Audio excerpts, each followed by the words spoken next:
نحمدہ و نصلی علی رسولہ الکریم۔ عزیزان محترم، میں Muhammad Aslam Dodi, chairman liberal party Pakistan, آپ سے مخاطب ہوں اور آپ دیکھ رہے ہیں liberal party Pakistan YouTube channel. عزیزان محترم، آپ کو پتہ ہے کہ اس چینل کے توسط سے آپ کے سامنے لبرل پارٹی پاکستان کا منشور بیان کیا جاتا ہے، اور میں اسی مقصد کے لیے وقتاً فوقتاً آپ کے سامنے اپنے خیالات کا اظہار کرتا رہتا ہوں۔ عزیزان محترم، liberal party Pakistan YouTube channel آپ کا اپنا چینل ہے۔ میں توقع ظاہر کرتا ہوں اور امید کرتا ہوں کہ آپ اس چینل کو سبسکرائب کریں گے، لائک کریں گے، شیئر کریں گے اور بیل آئیکن کو بھی دبا دیں گے، تاکہ پارٹی کی طرف سے دی جانے والی معلومات اور گزارشات بر وقت آپ کے پاس پہنچیں اور آپ کے دوست احباب اور عزیز و اقارب ان سے مکمل طور پر استفادہ کر سکیں۔ عزیزان محترم، آپ اس حقیقت سے بھی آگاہ ہیں کہ ان دنوں لبرل پارٹی پاکستان کے بینر تلے اور اس کے پلیٹ فارم سے آپ کے سامنے 7 قسم کے اہم ترین پروگرام پیش کیے جا رہے ہیں، جن میں 3 قسم کے پروگرام مذہبی اور دینی نوعیت کے ہیں، اور باقی مدد 3 پروگرام میری لکھی ہوئی کتابوں سے متعلق ہیں، اور ایک پروگرام میرے تخلیق کردہ اہم ترین غیر الہامی مذہب سے ہے۔ عزیزان محترم، جو دینی پروگرام ہے ان میں سب سے پہلا پروگرام قرآن پاک کی تفسیر کا پروگرام ہے، دوسرا سیرت النبی صلی اللہ علیہ وآلہ وسلم کا پروگرام ہے، اور تیسرا ایمان اور اس کی شاخیں۔ یہ 3 پروگرام مذہبی اور دینی نوعیت کے ہیں۔ اسی طرح میری لکھی کتابوں میں سے پہلا پروگرام میری کتاب جدلیاتی لبرلزم کا خلاصہ ہے، جو آپ کے سامنے رکھا جا رہا ہے۔ دوسرا پروگرام میری لکھی کتاب لبرل نظام حیات کا خلاصہ ہے، حقیقی آزادی کی صورت میں، جو آپ کے سامنے رکھا جا رہا ہے۔ تیسرا پروگرام میری کتاب لبرل نظام حکومت کا خلاصہ ہے، جو آپ کے سامنے رکھا جا رہا ہے۔ اسی طرح 7واں اور میری زندگی کا مذہبی پروگراموں کے بعد میری زندگی کا اہم ترین پروگرام اور سب سے اہم پروگرام وہ میرا غیر الہامی مذہب ہے، جدلیاتی لبرلزم، جو میں آپ کے سامنے رکھ رہا ہوں 7ویں پروگرام کے طور پر۔ میں اس میں جدلیاتی لبرلزم کے ارکان کے بارے میں آپ کو بتا رہا ہوں، اور اس کی اقدار کے بارے میں بتا رہا ہوں، اس کی خصوصیات کے بارے میں بتا رہا ہوں، کون کون سے علوم اس سے نکل سکتے ہیں، کون کون سی اقدار اس سے نکلتی ہیں۔ ان سب باتوں کے بارے میں آپ کو میں آشنائی فراہم کر رہا ہوں۔ عزیزان محترم، اس وقت جو پروگرام آپ کے سامنے پیش خدمت ہے وہ میری کتاب لبرل نظام حیات، یعنی حقیقی آزادی کی صورت میں جو پروگرام آپ کے سامنے رکھ رہا ہوں، اس کا ایپیسوڈ نمبر 17 آپ کے سامنے ہے۔ اس سے پہلے میں اس کے ایپیسوڈ 16 ایپیسوڈ آپ کے سامنے پیش کر رہا ہوں۔ آج یہ 17واں ایپیسوڈ ہے جو آپ کے سامنے رکھ رہا ہوں۔ پچھلے ایپیسوڈ میں نے آپ کو یہ بتایا تھا کہ متوازن سب سے پہلے ہمارے سامنے یہ بات تھی کہ مسئلے کا انتخاب کیا جاتا ہے، کسی بھی مسئلہ کو حل کرنے کے لیے مسئلے کا پہلے انتخاب کیا جاتا ہے۔ تو ہم نے مسئلے کا انتخاب کر رکھا ہے کہ ہمارے سامنے آزادی ہے، ہم نے آزادی کو حاصل کرنا ہے کہ آزادی کیا ہے، آزادی کہاں ہے، آزادی کیسی ہے، کس قسم کی ہے، وہ کس جگہ پر موجود ہے اور ہے کیا آزادی۔ اس بات کو ہم نے تلاش کرنا ہے، اس حقیقت کو ہم نے پانا ہے، اور اس کے لیے ہم نے جو ہے وہ مفروضے تیار کرنے ہیں اور ہم نے تجربات کرنے ہیں اور اس کو اخذ کرنا ہے۔ تو مسئلے کا انتخاب تو ہمارے سامنے ہو چکا۔ اب نمبر 2 ہمارے سامنے تھا متوازن مشاہدہ۔ تو متوازن مشاہدہ بھی ہم نے پچھلے ایپیسوڈ میں کر لیا ہے۔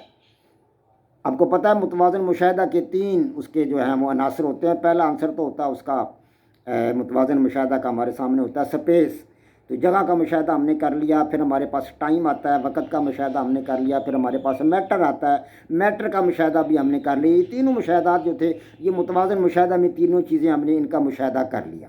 اب آگے ہمارے پاس ہے مفروضے بنانا۔ مفروضے بنانے کے لیے میں نے آپ کو بتایا تھا کہ میں آپ کے سامنے ایک مثال رکھ رہا ہوں۔ اس مثال کو سمجھیں گے تو ہم کو یہ پتہ چلے گا کہ مفروضے بنانے کیسے ہیں، مفروضہ ہوتا کیا ہے، ہائپوتھیسس جسے کہتے ہیں انگریزی میں، وہ ہے کیا، مفروضہ کیا ہے، اور مطلب ممکنہ حل کہہ لیں، ایک ممکنہ حل کہہ لیں یا مفروضہ کہہ لیں، وہ کیا ہے اور وہ کس طرح بنایا جاتا ہے۔ میں اس کے لیے آپ کے سامنے ایک مثال رکھ رہا ہوں۔ تو میں نے پچھلے ایپیسوڈ میں بتایا تھا کہ میں آپ کے سامنے ایک مثال رکھوں گا۔ مثال کے طور پر ایک آدمی ہے جو کسی جیل میں بند ہے، یا کسی سرمایہ دار یا جاگیردار کے عقوبت خانے میں وہ بند ہے، تو اس کو وہاں سے نکلنے کے لیے کچھ غور و فکر کرنا پڑے گا کہ میں یہاں سے کیسے نکلوں۔ اسے وہاں سے نکلنے کے لیے چارہ جوئی کرنی پڑے گی اور اپنے دماغ کے گھوڑے دوڑانا پڑیں گے۔ اب اس کے سامنے 2 راستے ہیں، ایک تو قانونی راستہ ہے وہاں سے نکلنے کا، اور ایک اس کے سامنے ہے غیر قانونی راستہ۔ اب جو قانونی راستہ ہے اس کے سامنے جیل سے نکلنے کا، وہ ہے کہ جیل کے مالک سے وہ مفاہمت کر لے، یہ قانونی راستہ ہے، جیل کے مالک سے مفاہمت کر لے۔ جیل کے مالک سے وہ مفاہمت کیسے کرے گا، کیسے کر لے؟ اب نمبر ایک، اب یہ نمبر وائز آپ کو بتاؤں گا کہ جیل کے مالک سے وہ مفاہمت کیسے کرے۔ اب نمبر ایک، مفاہمت کرنے کے لیے اسے چاہیے کہ جیل کے ماحول کو سمجھے، جیل کے اصول و ضوابط کو سمجھے، جیل کے قوانین کو سمجھے، اور قوانین کے مطابق جیل کے مالک یعنی جج صاحب کو اپنی ضمانت کے لیے درخواست جمع کروائے، باہر نکلنے کے لیے ضمانت کے لیے درخواست جمع کروائے۔ یہ پہلا اس کو کام کرنا ہوگا۔ اور اس کے دوست احباب، جو جج صاحب کے دوست احباب ہیں، ان کے ساتھ بھی اس کو شناسائی نکالنا ہوگی، تاکہ جج صاحب تک کوئی نہ کوئی سفارش پہنچائی جائے، کوئی نہ کوئی گزارش اس کو کی جائے۔ تو جج اور اس کے دوست احباب کا احترام بھی ملوز خاطر رکھنا ہوگا۔ اگر احترام کرے گا تو ہی جج جو ہے وہ دوسرے اس کے دوست احباب جو ہیں وہ جج تک اس کی سفارش پہنچائیں گے۔ تو اس طرح نمبر دو، اسے کون سا کام کرنا ہوگا جیل سے باہر نکلنے کے لیے؟ جیل کے تمام قیدیوں کے ساتھ اچھے تعلقات اس کو رکھنے ہوں گے، اچھے تعلقات استوار کرنے ہوں گے۔ کہیں ایسا نہ ہو کہ جیل میں دنگا فساد ہو جائے، لڑائی جھگڑا ہو جائے، اس کے ساتھ کوئی لڑ پڑے یا اس کی لڑائی کسی کے ساتھ ہو جائے، تو اس طرح ضمانت نہیں ہوگی، وہ جیل سے باہر نہیں آ سکے گا۔ تو لہذا جیل کے جتنے بھی قیدی ہیں ان کے ساتھ اس کو اچھے اور خوشگوار تعلقات رکھنے ہوں گے، ان کا احترام ملوز خاطر رکھنا ہوگا، یہ بات بھی اس کو سامنے رکھنی ہوگی۔ اور نمبر تین، جیل میں موجود تمام چیزوں کے بارے میں اس کو مکمل معلومات حاصل کرنا ہوگی۔ کیوں کہ جیل سے چیزیں تو حاصل کرنا کوئی آسان کام تو نہیں ہوتا۔ باہر سے جو چیزیں کبھی کبھی والدین بھیجتے ہیں یا کوئی عزیز و اقارب بھیجتے ہیں یا کوئی رشتہ دار بھیجتے ہیں ہفتے میں ایک آدھ دفعہ، تو جیل سے چیزیں، پانی ہے، کھانا ہے، روٹی ہے، ادھر ادھر کی چیزیں، چائے پانی وغیرہ ادھر ادھر سے مطلب وہ حاصل کرنے کا کوئی نہ کوئی طریقہ اس کو ڈھونڈنا ہوگا۔ یعنی کہ جیل کی جو مطلب ہے، جیل میں جتنی چیزیں ہیں ان کے بارے میں اس کو مکمل معلومات حاصل کرنا ہوگی، تاکہ وہ چیزوں کو آسانی سے حاصل کر سکے۔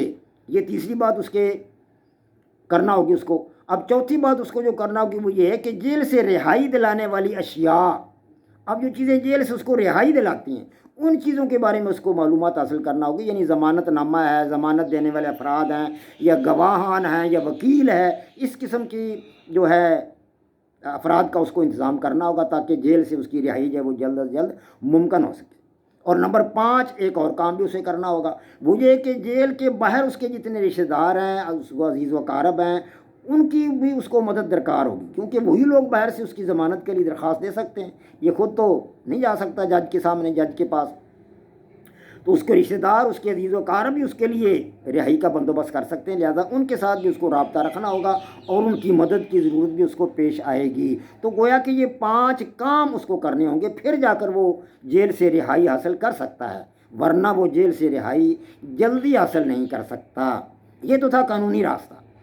اب اس کے سامنے ایک غیر قانونی راستہ بھی ہے کہ اگر مقید کسی طاقتور شخص کی عقوبت خانہ میں قید ہے، یہ تو تھا نا کہ وہ سرکاری جیل میں بند ہے، اگر وہ کسی طاقتور شخص کے عقوبت خانہ میں قید ہے، وہ کسی جاگیردار کے عقوبت خانہ میں بند ہے، تو اس صورت میں بھی وہ جیل کے مالک کے ساتھ اس کو مفاہمت کرنی پڑے گی۔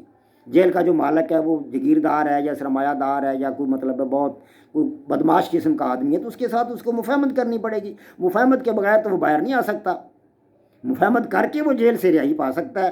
تو جیل کے مالک سے مفاہمت کا امکان نہ ہو تو وہ جیل سے فرار اختیار کرنے کا راستہ بھی اختیار کر سکتا ہے، اس طرح وہ جیل سے رہائی حاصل کر سکتا ہے۔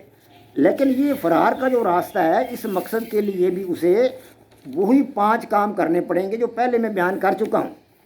وہی 5 کام جو پہلے بیان ہو چکے ہیں وہی اس کو اختیار کرنے پڑیں گے۔ مثال کے طور پر میں آپ کو بتا رہا ہوں کہ پہلا کام اس کو کیا کرنا پڑے گا کہ جیل کے ماحول اور اس کا حدود اربع، یعنی کہ جیل کی 4 دیواری ہے، مختلف بارکیں ہیں، کمرے ہیں، دفاتر ہیں، راستے ہیں، راہداریاں ہیں، اس طرح دروازے وغیرہ، ان کے بارے میں مکمل معلومات حاصل کرنا ہوگی اور سمجھنا ہوگا کہ فلاں دروازہ کس طرف ہے، فلاں راہداری کس طرف ہے، ان تمام باتوں کے بارے میں اس کو معلومات حاصل کرنا ہوگی۔ اور نمبر 2، جیل کے مالک اور اس کے دوست احباب سے دوستانہ روابط بڑھانا ہوں گے اور ان کا احترام ملوز خاطر رکھنا ہوگا، تاکہ بر وقت جب وہ فرار ہو رہا ہو، جب وہ نکل رہا ہو جیل سے، تو کوئی اس کی شکایت نہ کرے۔ اگر وہ اس کے مخالف ہو گئے تو ظاہر اس کی شکایت کر دیں گے، وہ پکڑا جائے گا، وہ جیل سے نہیں نکل سکے گا۔ تو اس طرح یہ دوسری بات اس کو اپنے ذہن میں رکھنا ہوگی۔ تیسری بات اس کو اپنے ذہن میں یہ رکھنا ہوگی کہ جیل میں قید دیگر افراد کے ساتھ دوستانہ تعلقات اور روابط بڑھانا ہوں گے۔ جیل کے ساتھ، جیل میں جو دوسرے دوستانہ مطلب جو دوسرے افراد قید ہیں ان کے ساتھ بھی اس کو دوستانہ روابط رکھنا ہوگی، تاکہ وہ بھی اس کی مدد کریں جیل سے باہر نکلنے کے لیے۔ ایسا نہ ہو کہ وہ جیل سے بھاگتے کو پکڑوا دیں، گرفتار کروا دیں۔ اگر ان کے ساتھ دوستانہ روابط ہوں گے تو وہ اس کو جیل سے بھاگنے میں مدد بھی دے سکتے ہیں، اس کی مدد بھی کر سکتے ہیں، یا اس کے بھاگنے کو نظر انداز کر سکتے ہیں، تو اس طرح اس کو مدد مل جائے گی، جیل سے بھاگنے میں اس کو مدد مل جائے گی۔ تو مطلب ہے یہ طریقہ کار بھی اس کو اختیار کرنا ہوگا کہ جو جیل کا مالک ہے اس کے دوست احباب کے ساتھ تعلقات رکھنا ہوں گے، جیل کے مالک سے اچھے تعلقات رکھنا ہوں گے، ان کے ساتھ مطلب ہے اچھے روابط رکھنا ہوں گے، ان کا جو ہے مطلب ہے قدر ملحوظ خاطر رکھنا ہوگا، اور جیل میں جو قیدی ہے ان کا بھی مطلب احترام ملحوظ خاطر رکھنا ہوگا، ان کے ساتھ بھی دوستانہ روابط رکھنا ہوں گے۔ تو یہ 3 باتیں ہوں گی۔ اب جیل میں جو موجود اشیاء ہیں، مثلا فرنیچر وغیرہ ہے یا چیزیں جتنی بھی ہیں، ان کو بھی مطلب اس کو سامنے رکھنا ہوگا کہ جیل کے اندر جتنی بھی چیزیں، فرنیچر ہے، بستر ہے، اوزار ہے، ہتھیار ہیں، لباس ہے، کپڑے ہیں، برتن وغیرہ ہیں، ان کے بارے میں بھی اس کو مکمل معلومات حاصل کرنی ہوں گی، تاکہ بوقت ضرورت وہ چیزیں اس کو بآسانی دستیاب ہو جائیں، یا ان چیزوں کو کراس کر کے وہ بآسانی جیل سے فرار ہو سکے یا جیل سے وہ نکل سکے۔ اور 5واں نمبر یہ ہے کہ فرار میں مدد دینے والی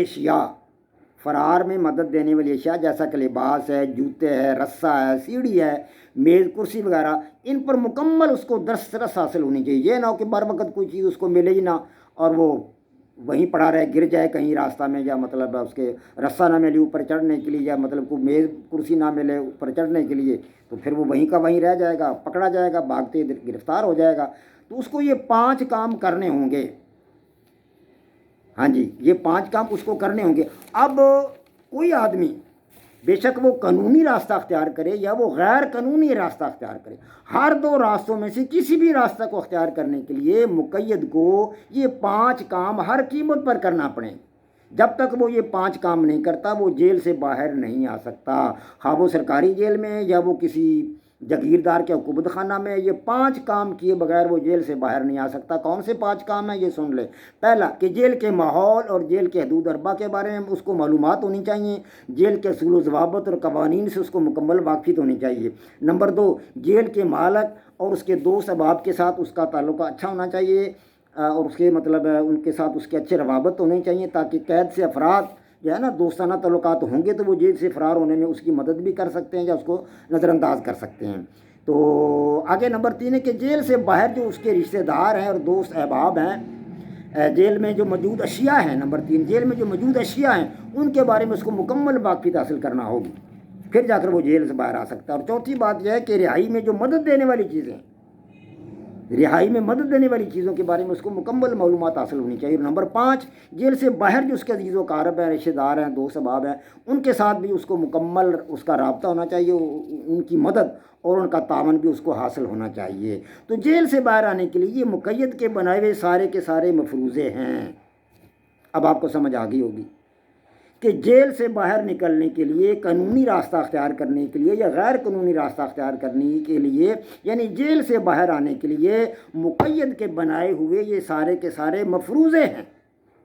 یہ ہیں مفروضے، ہائپوتھیسس، کہ ایسا کر لوں تو جیل سے باہر آ جاؤں گا، ایسا کر لوں تو جیل سے باہر آ جاؤں گا، یہ کام کر لوں تو جیل سے باہر آ جاؤں گا، یہ کام کر لوں تو جیل سے باہر آ جاؤں گا، جیل سے مجھے چھٹکارا مل جائے گا، اس طرح کر لوں تو جیل سے مجھے چھٹکارا مل جائے گا، میں جیل سے نکل جاؤں گا۔ ضروری نہیں کہ اس کے یہ تمام کے تمام طریقے جو ہیں، جو اس کے سارے مفروضے جو ہیں یہ کامیاب ہو جائیں، جتنے طریقے اس نے سوچے ہیں جیل سے باہر نکلنے کے لیے، ضروری نہیں کہ یہ سارے کے سارے کامیاب ہو جائیں۔ ہو سکتا ہے ان میں سے کوئی 2 کامیاب ہو جائیں، کوئی 4 کامیاب ہو جائیں، کوئی 1 کامیاب ہو جائے، ہو سکتا ہے کوئی 1 بھی کامیاب نہ ہو، وہ ناکام ہو جائے، تو پھر وہ نئے طریقے ڈھونڈے گا، نئے مفروضے بنائے گا، نئے راستے نکالے گا۔ راستے نکالنے کا مطلب ہے کہ نئے مفروضے بنائے گا کہ اب کیا کروں، اب کوئی نیا راستہ تلاش کروں۔ تو یہ وہ مفروضے بناتا جائے گا، نئے مفروضے، جتنے مفروضے ناکام ہو جائیں گے اس کی جگہ وہ نئے مفروضے بنائے گا۔ آخر کار کبھی نہ کبھی کوئی نہ کوئی راستہ ایسا نکل آئے گا، کوئی نہ کوئی اس کا مفروضہ کامیاب ہو جائے گا، اور ایک آدھ مفروضے کے کامیاب ہونے سے بھی وہ جیل سے باہر نکل آئے گا۔ عزیزان محترم، اسی طرح ہمیں یہ سمجھنے کے لیے کہ مطلب ہے یہ جو مطلب آزادی جو ہے وہ کیا ہے، آزادی کو کس طرح پانا ہے، یہ جو ہمارے مطلب ہے جو دکھ ہیں یا پریشانیاں جو ہیں یا مسائل ہیں، ان سے ہم چھٹکارا کیسے حاصل کر سکتے ہیں، ان سے چھٹکارا حاصل کر کے ہم آزادی کیسے حاصل کر سکتے ہیں، اس کے لیے بھی ہمیں مفروضے بنانا ہوں گے۔ جی ہاں، اس کے لیے بھی ہمیں مفروضے یا فرضی حل بنانا ہوں گے انشاءاللہ تعالی العزیز۔ کل 18ویں ایپیسوڈ میں میں آپ کے سامنے وہ مفروضے رکھوں گا، اور وہ ممکنہ حل یا مفروضے یا ہائپوتھیسس رکھوں گا جو میں نے آزادی کو حاصل کرنے کے لیے، دکھوں سے چھٹکارا حاصل کرنے کے لیے، مسائل سے چھٹکارا حاصل کرنے کے لیے، مصائب سے اور پریشانیوں سے چھٹکارا حاصل کرنے کے لیے اور آزادی کو پانے کے لیے جو مفروضے میں نے بنائے ہیں، وہ انشاءاللہ تعالی العزیز ہم مل کر بنائیں گے، میں آپ کے سامنے رکھوں گا اور آپ ان کی تائید کریں گے، پھر ہم ان مفروضوں پر تجربات کریں گے انشاءاللہ تعالی العزیز اور پھر آگے بڑھیں گے۔ وما علینا الا البلاغ۔ پاک فوج زندہ باد، پاکستان پائندہ باد۔